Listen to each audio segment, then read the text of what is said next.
It is always wonderful to see how people are using SenseCatcher. This video is an interview with one of our long-term subscribers, and he shows us how he's using SenseCatcher to explore and develop a strategy to enter a new market sector in Brazil.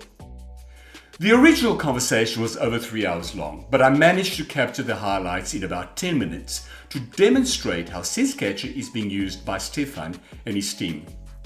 For those of you interested, I have edited the transcript of our conversation and it is available in a blog post in sensecatcher.com if you're watching this on YouTube.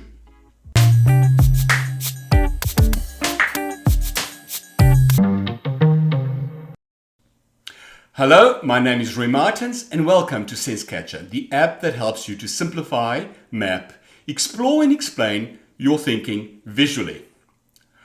I recently had the pleasure to talk to Stefan in Brazil. He is expanding the business into new markets and developing a growth strategy to give the company a substantial competitive edge. Hello, Will. Nice to finally talk to you. Yes, we have been using SenseCatcher for some time now. But when you asked me what exciting new things we are doing with SenseCatcher, I thought that our new venture into the shrimp industry would be interesting for your viewers. Stefan is the Latin America director for the French company. The first interesting fact that caught my attention is that Stefan and his team do their own market research instead of outsourcing it like many companies do. For them, it is the only way to get intimate knowledge of the market, know who their customers are, understand the politics, the social norms, and many more important subtleties that are easily missed if they are not directly involved in understanding the market themselves. We used to outsource our market research, but that was a huge mistake. The reports were lacking information, inaccurate, and did not provide the real stuff that we need. Once we discovered SenseCatcher, it changed the way we worked. It is easy to use, and the team is always aware of what is happening. It has been a paradigm shift for the way we work. I'm told that the shrimp farming sector in Brazil has tremendous growth potential, and this is what this interview looks at. One of how the company's aims is to create innovative products and improve the animal nutrition sector. Part of the strategy is to improve the value chain starting from the farmer through to the consumer. Its principal mandate is to ensure a more reliable food supply. The company's presence in Latin America is recent, but it intends to participate in Latin America's future as a global food producer. Everyone wants to live on top of the mountain, but all the happiness and growth occurs while you're climbing the actual mountain itself. In my view, this applies to the relationship between companies and markets.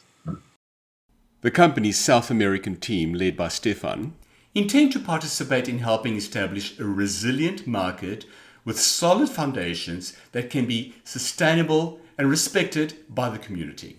In other words, they are there for the long haul. Our philosophy is about establishing strong relationships with our customers. To do this, we work on building trust, and this is only possible if we know our customers and they know us. We make sure we go out of our way to help them wherever we can. Looking more closely at how Stefan uses SenseCatcher, he gave us access to some examples. Firstly, they started looking at the international market. They looked at the various countries involved in shrimp production, and then focused more specifically on Latin America and then Brazil itself.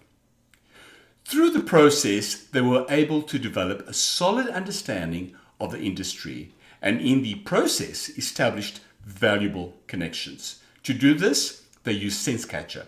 They created many visual maps of the industry as a visual network.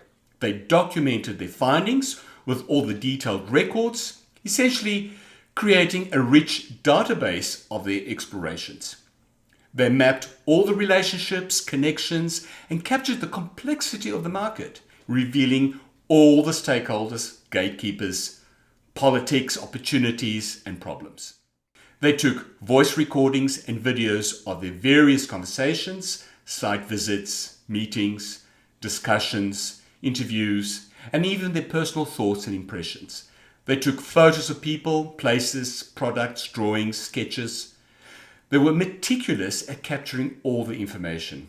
All the data was easily uploaded onto the maps along the various story threads in the network. Stefan says that these maps are not only records of the process, but they also become valuable resources for the rest of the organization for future projects. Essentially, they are practicing knowledge management. They keep these maps updated. As we know, nothing is constant. Things change and evolve. A decision made today most probably will need to be adjusted with future information. We have adopted your visual method to do strategic planning. We find it to be a robust method that works and helps us to get tangible results. We like to start with scenario planning before we move into the actual strategy because it gives us a common language for strategic conversations.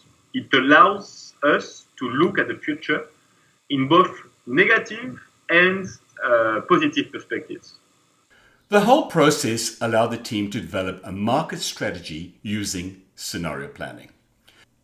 To find out the method that Stefan used to develop the strategy, please look at our video on scenario planning. I'll provide the link below. At this point, I would like to point out something important. On the issue of strategic work, despite knowing better, the majority of people, when they do strategic planning, they fall for the fallacy that once the plan has been created, which is usually the best case scenario, they then, for some reason, automatically assume that it becomes the plan that they will religiously follow. This is a big problem in strategic work. It is a recipe for disaster. That is why scenario planning is powerful. It identifies a number of potential futures, plausible futures, and it then is a simple process of constantly adjusting the scenarios with the reality of the future as new data emerges. That is why it is important to keep these documents updated. One last thing that I found interesting in the interview was when Stefan told me that he used story as a technique to sell his idea and strategy to the board of directors rather than simply presenting the facts. His story was told through the lens of how the company could add value to all the stakeholders along the value chain while remaining competitive and profitable. He told the story of how a farmer and community were able to improve their standards of living and then trace the product through to the customer in Rio. The customer then was able to not only buy a superior fresh product, but also know how his purchase was helping a small community improve their standards of living. He used the simple story structure. He established context, identified conflict, and finally demonstrated the resolution. That is as short as I could make this video without losing too much information. Thanks for watching and make sure you subscribe to SenseCatcher. It is free to try.